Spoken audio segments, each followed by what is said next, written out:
Hello again, and thank you for joining us for another episode of Bible Bits, Confessions, and Convictions.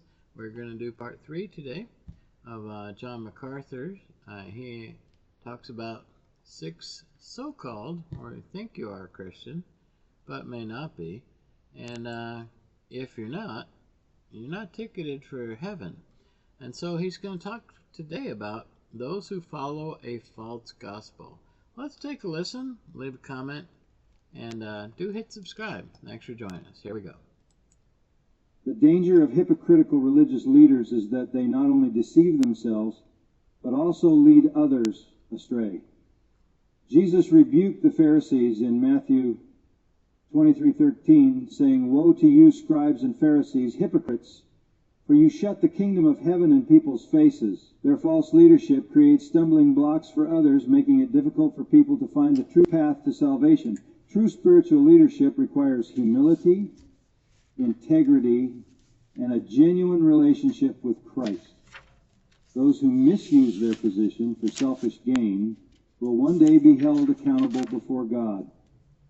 James 3:01 warns, "Not many of you should become teachers, my brothers, for you know that we who teach will be judged with greater strictness."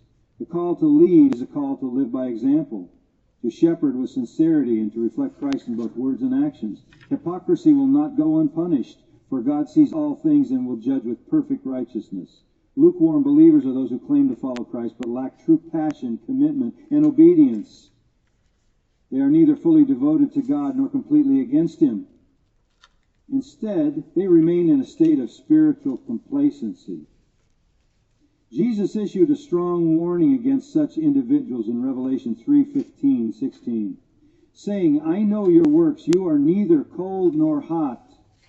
Would that you were either cold or hot. So, because you are lukewarm and neither hot nor cold, I will spit you out of my mouth." This passage makes it clear that God desires wholehearted devotion, not half-hearted faith. One of the primary characteristics of a lukewarm believer is spiritual indifference. They may attend church, pray occasionally, and acknowledge Christian beliefs, but their faith does not shape their daily lives. They're content with a surface-level relationship with God, avoiding deep commitment or sacrifice. Instead of pursuing holiness and growing in their walk with Christ, they remain stagnant. This kind of faith is dangerous because it creates a false sense of security. These individuals may assume they are saved, but their lives show no evidence of true transformation. Another mark of lukewarm believers is that they prioritize worldly comfort over spiritual growth. They desire the blessings of God, but do not want to carry their cross and follow Christ fully. In Matthew 6:24, Jesus declared, "No one can serve two masters, for either he will hate the one and love the other, or he will be devoted to the one and despise the other. You cannot serve God and money."